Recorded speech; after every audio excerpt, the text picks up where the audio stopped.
Assalamualaikum warahmatullahi wabarakatuh. Alhamdulillah, alhamdulilladzi fa'alafa baina qulubina wa asbahna bi ni'matihi ikhwana. Asyhadu an la ilaha illallah wahdahu la syarika lah wa asyhadu anna Muhammadan abduhu wa rasuluh alladzi la nabiyya ba'dah.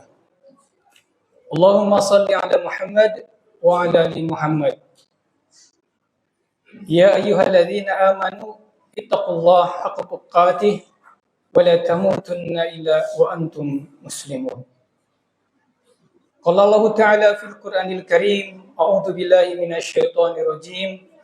Ya ayyuhalladzina amanu kutiba 'alaikumus syamu kama kutiba 'alal ladzina min qablikum la'allakum tattaqun. Amma ba'd. Alhamdulillah, puji dan syukur tiada hentinya kita panjatkan kehadirat Allah Subhanahu wa taala yang telah begitu banyak memberikan curahan nikmat kepada kita semua, terutama nikmat iman dan nikmat Islam. Salawat serta salam semoga tercurah kepada junjungan kita Nabi besar Muhammad sallallahu alaihi wasallam. Hadirin sidang tarawih rahimakumullah. Alhamdulillah, pada kesempatan ini kita masih diberikan kesempatan oleh Allah Subhanahu wa taala untuk bisa hadir di bulan yang penuh berkah ini, yaitu bulan Ramadan. Ini suatu kehormatan bagi kita, di mana mungkin ada saudara-saudara kita, apakah itu saudara seiman, orang tua kita, handai tolan kita, yang tidak bisa lagi mengikuti Ramadan pada tahun 1445 Hijriah ini. Ini suatu keberuntungan bagi kita semua. Hari ini sedang tarawih rahimakumullah. Di dalam Al-Quran, surat Al-Baqarah, ayat 185, Allah berfirman, "Faman syahida minkum asy-syahra falyasum." Maka apabila kalian hadir di bulan Ramadan ini, maka berpuasalah. Di ayat tadi yang dibacakan oleh khatib di awal tentang kewajiban untuk berpuasa.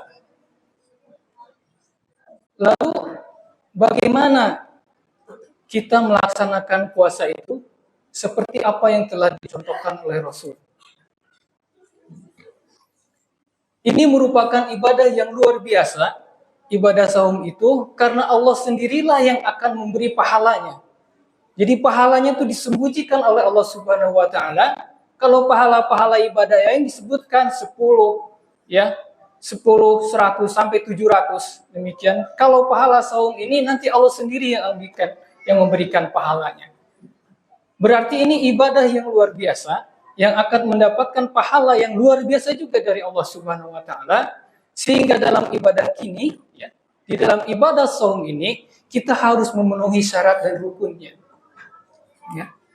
Apapun syaratnya minimal ada 6.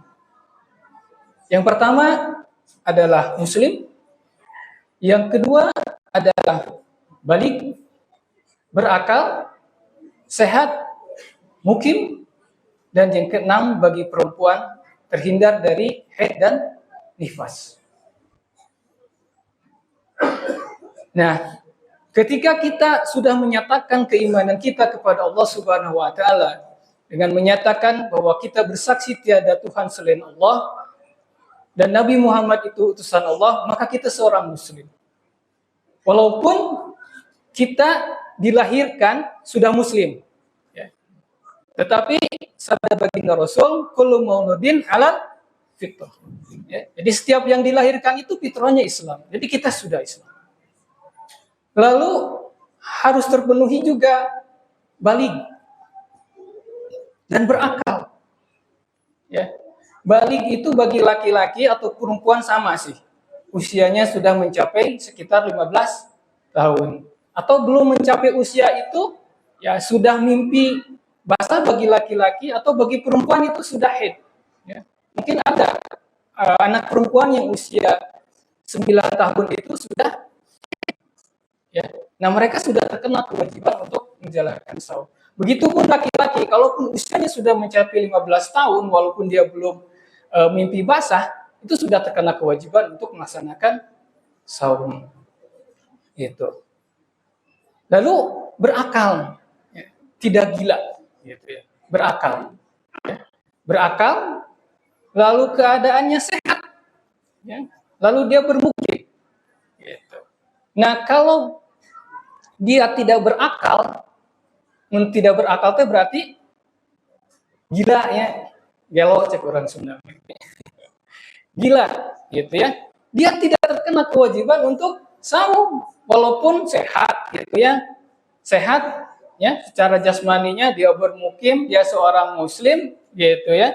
Tetapi dia gila, tidak terkena kewajiban untuk saum. Begitupun anak-anak tadi yang belum balik tidak terkena, ya. Karena sabda baginda Rasul, pena itu diangkat atas 3 golongan. Yang pertama adalah orang gila, ya, sampai dia sembuh dari gilanya, ya. Lalu siapa? Orang yang tidur hingga dia terbangun, dan anak sehingga dia balik. Jadi tidak dicatat, gitu ya. Pena itu diangkat, itu tidak dicatat bagi orang-orang yang tadi, ya, seperti itu. Ya. Lalu apalagi tadi? Orang yang sehat, berarti orang yang lawannya orang sakit. Orang yang mukim berarti orang yang safar, gitu ya, orang yang safar. Nah, bagi mereka tidak ada kewajiban untuk saum, ya. Faman kana minkum maridun aw ala safarin fa iddatun min ayamin ukhra, gitu. Ya. Maka barang siapa sakit, gitu ya, atau dalam perjalanan musafir, maka boleh dia tidak berpuasa, ya, dan mengganti di hari yang lain. Gitu. Jadi bagi yang musafir atau dalam perjalanan kurang lebih 83 km, gitu ya.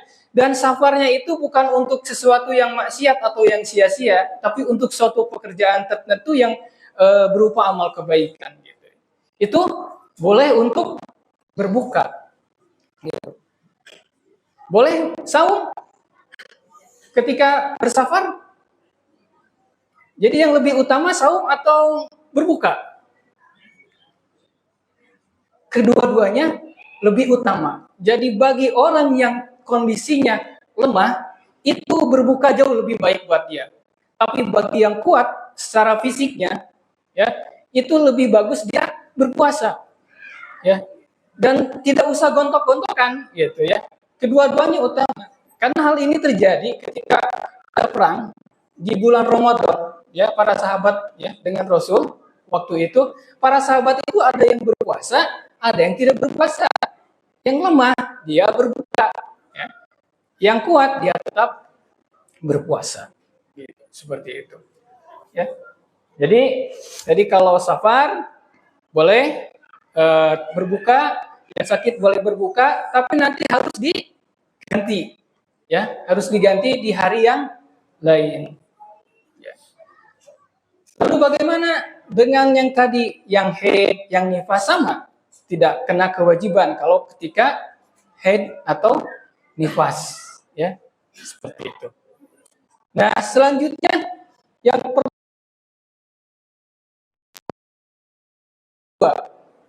pertama adalah niat, yang kedua menahan diri dari apa yang bisa terbit fajar sampai dengan terbenamnya matahari, gitu ya, waktu maghrib. Yang pertama adalah niat, ya. Kita diwajibkan berniat di malam hari. Kapan waktunya? Dari mulai maghrib sampai nanti sebelum terbit fajar, itu kita berniat di sana.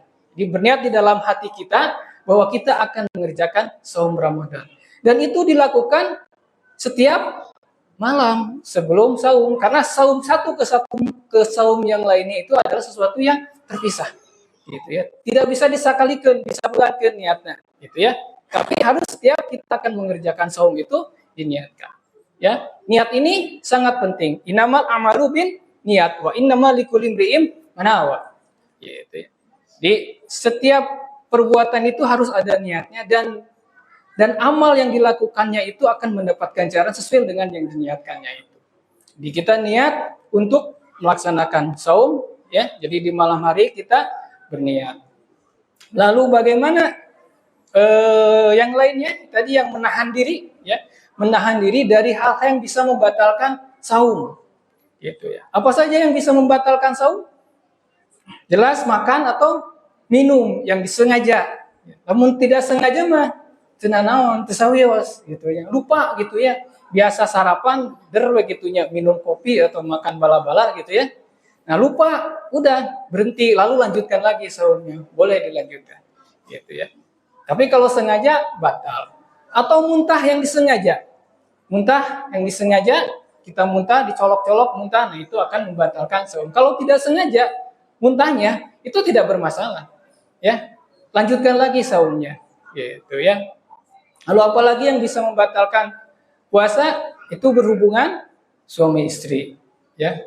Suami istri berhubungan, nah itu akan membatalkan saum, gitu ya, seperti itu. Ini maka hal-hal ini yang perlu dijaga supaya saum kita sesuai dengan apa? Dengan petunjuk Rasul, gitu ya. Lalu bagaimana kalau makan minum tidak boleh, lamun ngasaan masakan boleh atau tidak? Ibu-ibu menyicipi masakan, gitu ya, boleh ya, makruh hukumnya ya. Dicicipi, tapi jangan ditelan, gitu ya. Dibuang lagi, dimuntahkan ya, dibuang lagi, boleh. Seperti itu, ya dicicipi, dibuang lagi, gitu. Itu boleh dilakukan. Atau bersiwak, menggosok gigi, boleh menggosok gigi boleh. Silakan, gitu ya, menggosok gigi boleh. Ya, tapi kalau sudah masuk zuhur siang lebih baik tidak dilakukan ya. Gosok giginya lebih baik setelah sahur atau belum sempat ya boleh juga. Nanti setelah sahur boleh gitu. Atau bapak-bapak, ibu-ibu lagi junub itu boleh berpuasa? Boleh. Gitu ya. Jadi misalkan sebelum sholat subuh gitu ya.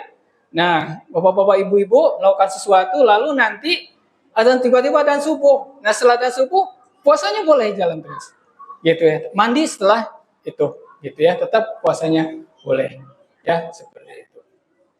Nah, juga kalau ada orang yang disuntik, boleh nggak disuntik? Ya, disuntik membatalkan saum? Tidak ya. Kalau disuntiknya melalui kulit, misalnya vaksin. Ya kemarin ramai kan divaksin, boleh divaksin. Tapi injeksinya seperti infus, itu kan mengandung nutrisi. Kalau mengandung nutrisi seperti itu tidak diperbolehkan. Ya, itu dapat menetapkan saum.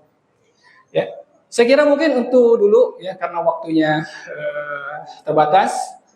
Mohon maaf atas segala kekurangan.